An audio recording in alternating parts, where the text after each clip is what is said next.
দেখুন, আমাদের দিদি মমতা বন্দ্যোপাধ্যায় রাজ্যের মাননীয় মুখ্যমন্ত্রী কথা যা বলেন কাজ তাই করেন। আমি দিদিকে কৃতজ্ঞতা জানাবো। তিনি আমাদের শহীদ রাজ্জাক খানের পরিবারকে তিনি কালীঘাটে ডেকেছিলেন এবং তাদের সঙ্গে কথা বলেছিলেন। কথা তিনি যেটা দেন সেটা কাজে তিনি সেটা করেন, এটা আরেকবার প্রমাণিত।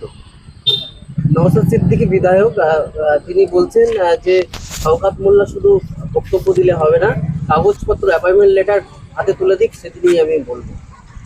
দেখুন, আমি এই অ্যাপয়েন্টমেন্ট লেটারটা এটা জয়েন্ট লেটার, জয়েন্ট লেটার দেখাচ্ছে। আমার পাশেই খাদিজা আছে, শহীদ রাজ্জাক খানের স্ত্রী।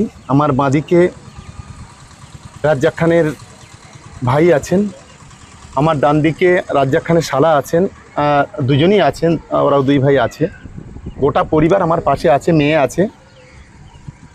এইটা দেখার পরে আমার মনে হয় অসভ্যতা, যে নোংরামি, যে বাদরামি করছে নওশাদ সিদ্দিকী, নিশ্চিতভাবে এটা দেখার পর সে অন্তত এই ধরনের খুন নিয়ে, মার্ডারার নিয়ে রাজনীতি করবে না। এবং শোকাহত পরিবার, তাদের পাশে দাঁড়ানোর জায়গায় তাদেরকে যে ধরনের টিপ্পনি করে, তার যে বিভিন্ন ধরনের যে ওই যে একটা আইএসএফ বাংলা আছে, একটা সিআই নিউজ আছে, তাদেরকে দিয়ে বিভিন্ন ভিডিও মিথ্যা ভাইরাল করে এই নোংরামিগুলো তো বন্ধ করবে। এটা হলো মমতা বন্দ্যোপাধ্যায়, কথা দিলে কথা রাখে। নওশাদদের মতো দালাল নয়, চিটিংবাজ নয়। আর আমরা আজও এখানে পরিবার পাশে আছে, আজও আমরা বলছি, তারাও বলবে যে একমাত্র আমাদের দলের এক গাদ্দার, বেঈমান, বিশ্বাসঘাতক মোফাজ্জল ছাড়া যে কজন আসামি এখনো পর্যন্ত, যে 8 জন আসামি ধরা পড়েছে, 7 জনই আইএসএফের সক্রিয় কর্মী।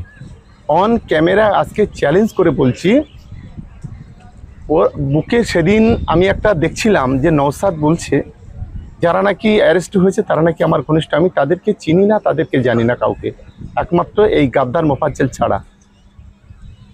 আসলে নওশাদ সিদ্দিকীর কাজ হলো যে কোনোভাবে এই যে ঘটনাটার সঠিক যে তদন্ত হচ্ছে সেটাকে গুলিয়ে দেওয়া, 1। 2, আমরা যখন বললাম এই খুনের পেছনে যে বা যারা আছে তাদের কোনো ভেস্টেড ইন্টারেস্ট আমরা নিতে দেব না। নওশাদ তার পাল্টা বলছে যে ভারতবর্ষের কোনো সংবিধানে আছে যে তাদের কোনো এই ধরনের, তারা যদি খুন করে তাদের জমি জায়গা কেড়ে নেওয়া হবে। আমরা এটাই কায়দা করে এই কথাটা এই কারণেই বলেছিলাম যে নওশাদ কি বলে আমরা দেখি। ও তো বলছে আমার দলের কর্মী নয়। আমি এই কথাটা এই কারণেই বলেছিলাম ওখানে ইচ্ছাকৃতভাবে, যে এর খুনের পিছনে যে বা যারা জড়িত আছে তারা বিজয়গঞ্জের বাজারে যে ভেস্টেড সম্পদগুলো নিয়ে রেখেছে, সেগুলো আমরা বিডিও সাহেবের সঙ্গে কথা বলে, ওসি সাহেবের সঙ্গে কথা বলে তারা যাতে বেনিফিট না পায় সেটাই চেষ্টা করব। কিন্তু ঝোলা থেকে বিড়ালটা বেরিয়ে পড়লো। নওশাদ এক বাইটে সম্ভবত পোলেরহাট বা কোথাও এসে সে বলল যে ভারতবর্ষের সংবিধানে এটা নেই, তারা যদি খুনও করে তাদের সম্পত্তি এভাবে নেওয়া যায় না। তাহলে বুঝে নিতে হবে যে ডালমে কুছ কালা হয়, এই নোংরা খেলা সম্পূর্ণ নওশাদ সিদ্দিকীর ইন্ধনে হয়েছে আমি বলে মনে করি। আমি বিশেষ করে যারা তদন্ত করছেন, তদন্তকারী অফিসারদের অনুরোধ করব যে আমরা প্রথম দিন বলেছি কোনো রং কোনো ঢং না দেখে খুনিদের গ্রেপ্তার করতে হবে।